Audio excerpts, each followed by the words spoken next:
Welcome my dear students. দেখো আজকে তোমাদের সঙ্গে যে বিষয়টা নিয়ে আমি কথা বলছি সেটা একটা ভ্যাকান্সি রিলেটেড। এই ভ্যাকান্সিটা খুব ইম্পর্ট্যান্ট একটা ভ্যাকান্সি, কেননা এই ভ্যাকান্সিতে কম্পিটিশন তুলনামূলক অনেক অংশে কম। তার কারণগুলো তোমাদের বলে দেবো যে এই কারণে কম্পিটিশন কম, আর এই টাইপের পরীক্ষাকে ফলো করা কেন উচিত। সেই তথাকথিত যে বিভিন্ন পরীক্ষা আছে যেগুলোতে হিউজ কম্পিটিশন থাকে, সেই কম্পিটিশনের জায়গাটা থেকে এখানে কিন্তু অনেকটা রিলিফ পাওয়া যাবে। তো আমি বিষয়টা নিয়ে চর্চা করতে শুরু করে দেবো প্রিয় স্টুডেন্ট। দেখো, এটা হচ্ছে পাওয়ার গ্রিড। পাওয়ার গ্রিড তোমরা নাম শুনে থাকবে, এটা নবরত্ন নয়, এটা মিনি রত্ন নয়, এটা হচ্ছে মহারত্ন কোম্পানি। তা কোম্পানি বলা ভুল, এগুলো অ্যাকচুয়ালি হচ্ছে পাবলিক সেক্টর ইউনিট, যেটা কেন্দ্র সরকার কর্তৃক অধিগৃহীত। তো সেই পাবলিক সেক্টর ইউনিটের মধ্যে এটা মহারত্ন, কয়েকটা মহারত্ন কোম্পানি আছে, তার মধ্যে অন্যতম হচ্ছে পাওয়ার গ্রিড। এই পাওয়ার গ্রিডের স্যালারি থেকে শুরু করে স্টেটাস থেকে শুরু করে যাবতীয় সব কিছু একটা বিরাট ব্যাপার। নর্মালি এই টাইপের এই কোয়ালিফিকেশনের চাকরির একটা সেরা চাকরি বলা যায় এটা। তা এই চাকরিতে কারা অ্যাপ্লিকেবল সেটা আগে বলবো। তার আগে একটা কথা বলে নিই, এটা কিন্তু ফাইনাল নোটিফিকেশন নয়। 1 তারিখ থেকে আগামী 1 তারিখ থেকে ফর্ম ফিল আপ শুরু হবে। এটা একটা কাউন্টার নোটিফিকেশন, যেটা একটা দিয়েছে যে না বেরোবে আর কি। তো তাই সেই ব্যাপারে আমি ডিটেলিং করব। আমি আমি বিভিন্ন কীরকম এক্সাম হবে, কি পড়তে হবে না পড়তে হবে সেই ব্যাপারটাও আমি বলবো। তো কারা অ্যাপ্লিকেবল সেটা একবার বলে শুরু করে নিই। সেটা হচ্ছে, দেখো, যারা ডিপ্লোমা হোল্ডার, ডিপ্লোমার মধ্যে ইলেকট্রিক্যাল ইঞ্জিনিয়ার এবং ইলেকট্রনিক্স ইঞ্জিনিয়ার এবং সিভিলরা যারা, তারা কিন্তু এটাতে ফর্ম ফিল আপ করতে পারবে। এখানে সব থেকে যেটা মজার ব্যাপার, বা মজার ব্যাপার বলা ভুল, কারোর ক্ষতি কারোর আবার ভালো সেরকম ব্যাপার, দেখো এখানে শুধুমাত্র ডিপ্লোমারাই অ্যাপ্লিকেবল। এবার ধরে নিয়ে যাক তুমি এমটেক পাস করেছো, তুমি বিটেক পাস করেছো, তুমি পিএইচডি করেছো, ঠিক ইত্যাদি ইত্যাদি অনেক কিছু করে ফেলেছো, বাট তুমি কিন্তু অ্যাপ্লিকেবল না। তুমি যদি ডাইরেক্ট বিটেক করো তাহলে তুমি কিন্তু অ্যাপ্লিকেবল নয়। ডাইরেক্ট বিটেক করে এমটেক করেছো, অ্যাপ্লিকেবল নয়।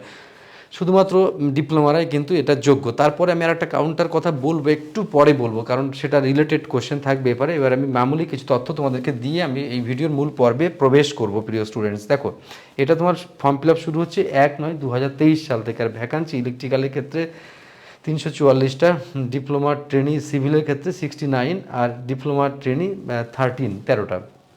এই হচ্ছে total vacancy structure power grid corporation limited. এটা কিন্তু খুব ইম্পর্ট্যান্ট একটা চাকরি আমি বলবো, Maharatna company, public sector unit. দেখো পরিষ্কার লেখা রয়েছে।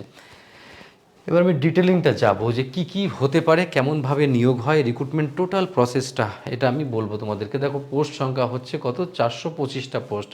18 থেকে 27 বছর যারা, তারা applicable as per SC ST OBC government rule যেমন আছে তেমনভাবে বয়সের ছাড় পাবে। আর দেখো, এত তারিখ থেকে মানতে হবে, তোমাকে বয়সের হিসেবটা করতে হবে।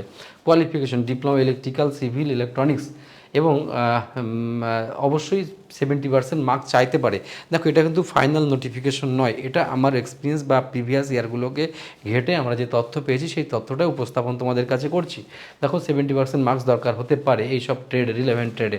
এবার বিটেক এমটেক আর নট অ্যালাউড। এটা উদ্দেশ্য হচ্ছে যদি কেউ ডাইরেক্ট বিটেক করে থাকো তাহলে কিন্তু অ্যালাউ না। এখানে একটা কথা আছে, তাহলে স্যার যে ডিপ্লোমা করেছো, তাহলে বিটেক করনি, বিটেক করেছো, ডিপ্লোমা করার পরে বিটেক করেছো আরও 3 বছরে, তাহলে সে কি অ্যাপ্লিকেবল? ইয়েস, সেটা অ্যাপ্লিকেবল, কিন্তু সেটা বুক বাজিয়ে আবার বিটেকের সার্টিফিকেটটা কিন্তু ওখানে দিয়ে দিও না, তাহলে কিন্তু আবার অ্যাপ্লিকেবল হবে না। এগুলো অনেক ব্যাপার আছে, সেই তথ্যগুলো আমি জানাবো ব্যাপারগুলোকে। তো এটা গেল। এবার এক্সামের প্রসেসটা কেমন হবে প্রিয় স্টুডেন্ট, দেখো সেকশন সিলেকশন প্রসিডিওর, কীভাবে রিক্রুটমেন্ট প্রসেসটা কমপ্লিট হবে। প্রথমে সিভিটি হবে, রিটেন এক্সাম হবে, তারপর ডকুমেন্ট ভেরিফিকেশন হবে, তারপর মেডিকেল টেস্ট, এগুলো তো নরমালি হবে। এবার আমি চলে আসবো যেটা নেগেটিভ মার্কস হচ্ছে 1/4, ডিউরেশন 2 ঘন্টার পরীক্ষা হবে।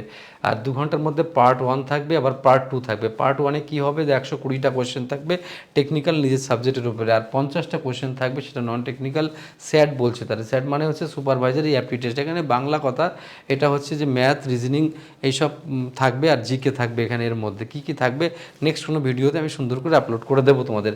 এবার কোয়ালিফাইং নেশার শোনো, এই যে পরীক্ষা হচ্ছে কত, 120 + 50 170। এই 170টাকে 100-র মধ্যে ক্যালকুলেট করা হবে, 170কে 100-এর মধ্যে ক্যালকুলেশন করা হবে। সেখানে যা পার্সেন্টেজ আসবে, যে নাম্বার আসবে, সেই অনুযায়ী তোমাকে কিন্তু ডাকা হবে। এবার একটু জানিয়ে রাখি প্রিয় স্টুডেন্ট, দেখো ক্যালকুলেশন করে মিনিমাম যে EWS বা UR 30% পেতে হবে প্রত্যেক পার্ট ওয়াইজ, ঠিক আছে। আর 40% পেতে হবে টোটালের উপরে, এগুলো মিনিমাম, এর থেকে বেশি পাওয়া দরকার, বেশি পেয়ে সিলেকশন হতে পারে। এবার দেখো কোথায় কোথায় সেন্টারটা পড়েছে, দেখো সেন্টারগুলো আছে দিল্লি আছে, জয়পুর আছে, দেরাদুন আছে, চণ্ডীগড় আছে, পাটনা আছে, রাঁচি আছে, কলকাতা আছে, শিলিগুড়ি আছে। তো আমরা ন্যাচারালি এইগুলোই দেখবো, এর বাইরে আর আমরা কিছু দেখবো না। তো প্রিয় স্টুডেন্ট, এখন আমি যে তোমাদেরকে এই বিষয়টা নিয়ে কথা বললাম, এখন পরিষ্কার তোমরা বুঝতে পারছো যে এখন কি করা দরকার। আবার এবার তুমি কি প্রতিদিন ডাইভার্ট হয়ে যাবে একটা পরীক্ষার সঙ্গে আর একটা পরীক্ষা? তার থেকে আমি তোমাকে যে টেকনোলজি ইউজ করতে বলেছি সবসময়, সেটা একদম সিম্পল, যে তোমাকে সাবজেক্ট বুঝতে হবে। তুমি যদি টেকনিক্যাল স্টুডেন্ট হও, তুমি GK, GI, math, current affairs এগুলো করো, সাথে টেকনিক্যালটা চালু রাখো। এই হচ্ছে পড়ার টেকনিক। কোনো সময় মুখ থুবড়ে পড়বে না, তাহলে সেই বেসিক টু অ্যাডভান্স যে লেভেল, এইভাবে কিন্তু পড়াশুনো করে এগোতে হয়। আর এইভাবে করলে সব পরীক্ষা তোমার জন্য না, সব পরীক্ষা দিয়ে তুমি পাস করবে এটা চিন্তাভাবনা তুমি করো না। তাহলে এখন কি করা দরকার স্যার? এখন তোমার করা দরকার, তুমি যেমন পড়ছো তেমন পড়ো, আর তার সাথে সাথে টেকনিক্যাল সাবজেক্টটার উপরে জোর দাও। আর এই ফর্ম ফিল আপটা করার পরে রোজ ডে বাই ডে টেকনিক্যাল সাবজেক্টটা একটু আপগ্রেড করতে শুরু করো।